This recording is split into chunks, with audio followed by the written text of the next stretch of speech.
Салам достор, назарыңыздарда Аралаш медиа. Бүгүн сиздерге дагы бир кызыктуу тасмалардын бирин кыскача баяндап бермекчибиз. Сиз шашпай отуруп, мага жакты белгисин басып, видеону аягына чейин көрүүгө даяр болуп калган болсоңуз, биз баштадык.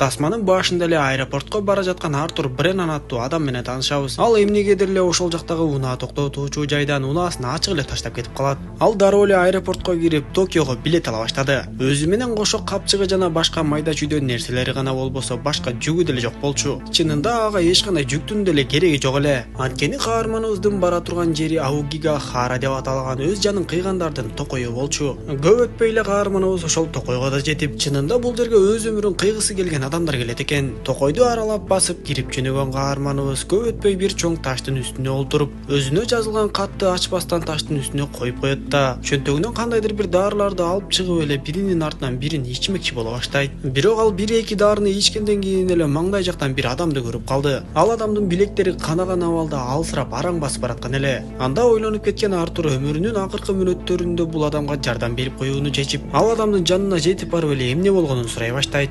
Ал адам болсо өз үй бүлөсүн сагынганын айтып, анан да бул токойдон такыр эле чыга албай жаткандыгын айтып ыйлайт. Анда Артур ал адамга токойдон чыгуучу жолду көрсөтмөкчү болуп ошол жака алып жөнөп, бирок таң калыштуусу токойдон чыгуучу жолду божомолдоп бара жатып өзү деле таппай калды. Кийинки көрүнүштө биз Артурдун мурунку жашоосун көрө баштайбыз. Ал университетте билим берип иштеген профессор физик болчу. Ал эми анын жубайы Джоан болсо кыймылсыз мүлк агенттигинде эмгектенип, бирок эмнегедир акыркы мезгилдерде жубайлардын мамилеси сууп баратканы байкалат. Анын үстүнө Артур университетте билим берүү ишин таштап эле илимий статья жазуу менен алек болуп жаткандыктан үй бүлөдө финансылык жактан тартыштыктар да боло баштайт. Ошондон улам үй бүлөдө уруштар дагы көбөйүп, Артурдун жубайы ичимдикке бериле баштады. Ушул нерселерди эстеген Артур токойдо андан ары жолун улап, бейтааныш адам экөө токойдон чыгуучу жолду издеп, бирок такыр эле таба албай жатышты. Артур ал адамдын токойдон 2 күндөн бери чыга албай жүргөнүн билип, өзүнүн үстүндөгү кийимдерин кийгизип, анан да канаган колдорун таңып берет. Бир аз жүргөндөн кийин япон жараны Артурга өзүнүн жашоосу жөнүндө айтып бере баштап, бул жашоодо өтө кыйналып кеткенин, жумушунан да ажырап үй бүлөсүн бага албай калгандыгын айтып берет. Ушул кезде Артур өзүн бир аз жаман сезе баштады. Анткени ал жана өзүн өзү өлтүрүүнү көздөп 1-2 дарыны жутуп жиберген эле. Көп өтпөй алар токойдун арасынан бир кызыктай үндү угушуп, бейтааныш адам болсо Артурга бул жерде эч ким жок. Менин билишимче бул үндөр бул токойдо өлгөн адамдардын арбактары болушу мүмкүн деп айтат. Андан соң ал адам Артурдан сен бул токойго эмне үчүн келдиң деп сурап баштап, Артурдун кийиминин чөнтөгүнөн дарыларды таап алган соң, Артур дарыларды ичип өз жанын кыйганып жаткандыгын түшүнүп калат. Артур болсо бейтааныш адамга өзү жөнүндө эч нерсе айткысы келбей, сен өз үй бүлөңө кайткың келип жатыптыр. Ошондуктан мен сага токойдон чыгуучу жолду издеп таап бергенге аракетимди кылам деп айтып жатып эле, байкабастан жардын кырынан буту тайып кетип, төмөн карай жыгылып түшөт. Барына чексиз.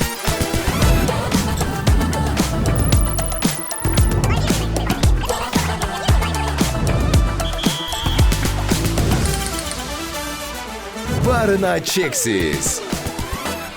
Бейтааныш адам болсо дароо төмөн карай түшүп келип Артурга жардам бергенге аракет кыла баштады.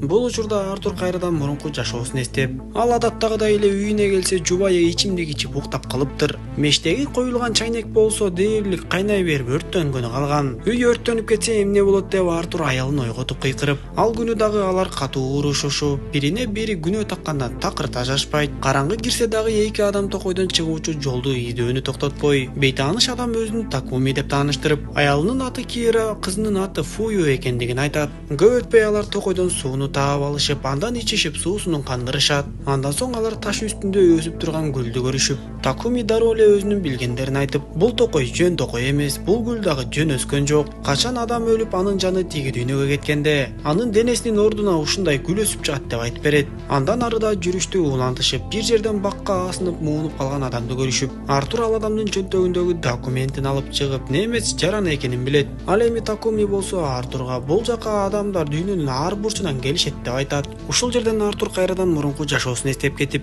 ал жубайы Джоан менен бирге ооруканага барып текшерилип, Тилекке каршы жубайынын башында мээ шишиги бар экендиги аныкталат. Мындай көрүнүштө Артурдун аялына сөзсүз түрдө операция жасалышы керек экен. Мындай жагымсыз кабарды уккан соң Артур аялын сооротуп, ошол нерсени ойлонуп жатып, Артурдун университеттеги иши толугу менен эле токтоп калды окшойт. Токойдогу эки адам жолду издөөнү токтотпой андан ары баса беришип, бир кезде эле нөшөрлөп катуу жамгыр башталат. Анда Артур менен Такуми төмөн жакта жайгашкан үңкүргө киргенге жетишип, катуу жамгырдан коргонуп жатышса эле ал жакты көздөй катуу суу агып кире баштайт. Каптап кирген чоң суу тез эле аларды агызып жөнөп, үңкүрдүн экинчи тарабынан сүрүп чыгарып салды. Ошол жерден Артур көз айнегин араң дегенде таап, жакын жерде тигилип турган алачыкты көрөт да Такумини ошол жакты көздөй сүйрөп жөнөйт. Алачыктын ичиндеги бир өлүк адамды көрүп, анын чөнтөктөрүн текшерип, жандыргычты таап алып, кийимдерин чечип жылынганга аракет кыла башташат. Ал эми Артурдун жубайынын оорусу аныкталгандан бери Артур менен Жоандын баягы маселелери унутулуп, бири-бирине жакшы сөздөрдү арнашып, оорудан айыгып кетүүнү гана үмүттөнүп калышат.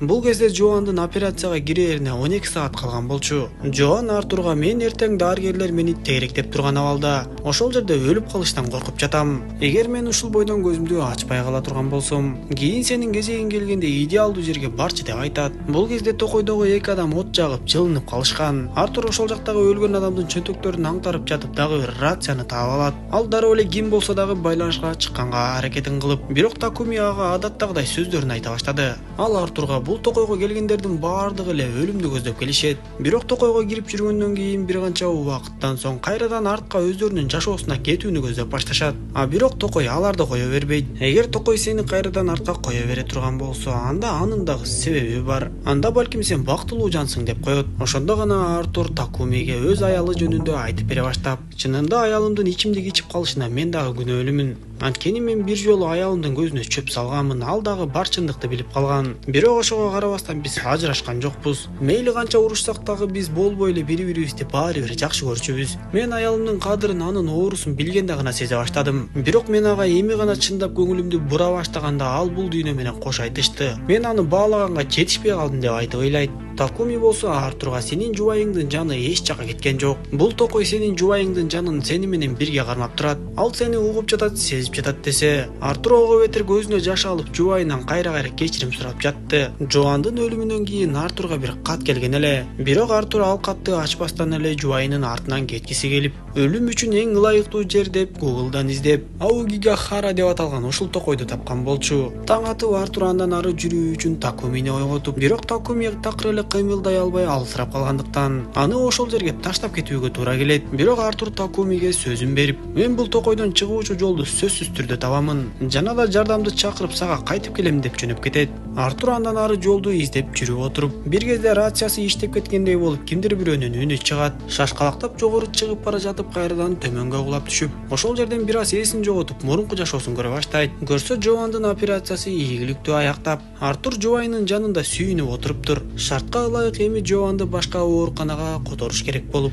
тез жардам унаасы менен Жоанды алып жөнөшкөндө Артур анын артынан жөнөйт. Артур унаасын тез жардам унаасынын артынан калбай айдап, тез жардам унаасынын ичиндеги жубайы менен тынымсыз сүйлөшүп бара жатты. Дал ушул жерден өтө өкүнүчтүү окуя болуп, бир көзүрмемде эле кесилиштен чыккан чоң унаа тез жардам унаасын сүзүп кетет.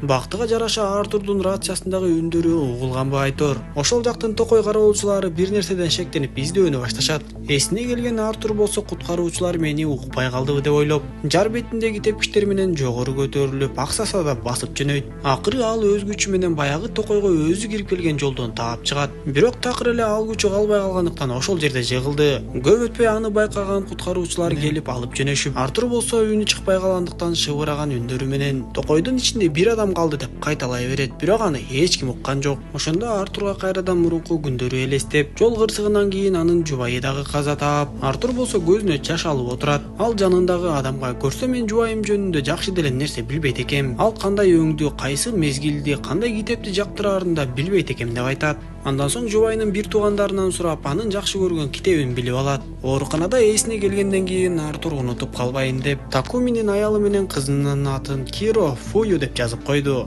Андан соң Артур ошол жердеги сурактан да өтүп, мындан ары өзүнө өзү кол салып өлгүсү келбей калгандыгын айтып, бирок токойдун ичинде Такуми деген менден башка бир адам дагы калды деп айтып берет. Ишенбесеңер видео камераларды карап көргүлө, ал менден мурун 2 күн мурун киргем деп айткан десе. Кызматкерлер токойдун кире беришиндеги видео камераны текшерип, бир жума ичинде бул токойго Артурдан башка эч ким кирбегендигин аныкташат. Ошентип ага эч ким ишенбей койгондуктан ооруканадан чыккандан кийин Артур баягы Аугахара токойуна кайрадан эле кайтып келет. Ал Такумини токойдон өзү таап чыкмакчы болуп, бул жолу өзү дагы адашып кетпөө үчүн түйүм жипти бакка байлап аны чубап жүрүп отурду. Мурун өзү таштын үстүндө калтырып кеткен катты да алып, түйүнчөк жип түгөнгөн соң өзүнө белги катары кагаз таштап андан ары жүрүп отурат. Акыры ал баягы алачыкты таап, анын жанында жаткан Такумини ача калса эле, кийимдин астында эч ким жок болуп, бир гана гүлдүн өсүп турганын көрөт. Ошондо гана Артур бул токойдо аны эч кандай Такуми деген адам эмес эле, өз жубайы Джоандын арбага коштоп жүргөнүн сезет. Сыягы жубайынын жаны эми гана аркы дүйнөгө өткөндөй. Артур дароо эле баягы катты ачып көрсө ичинен жубайынын сүйүктүү китеби чыга келет. Ошондо ойлонуп калган Артур бир топ нерсени түшүнгөндөй болуп, мен жубайыман кечирим сурадым, ал менин кечиримимди кабыл алды, ал менин баардык сөздөрүмдү укту. Ошол үчүн токой мени артка кайтарып кайрадан жол ачып берди деп түшүнүп, ошол токойдон чыгат да өз жерине жөнөйт. Кийинчерээк Артур университетте сабак берип жатып, япончо билген студенттердин биринен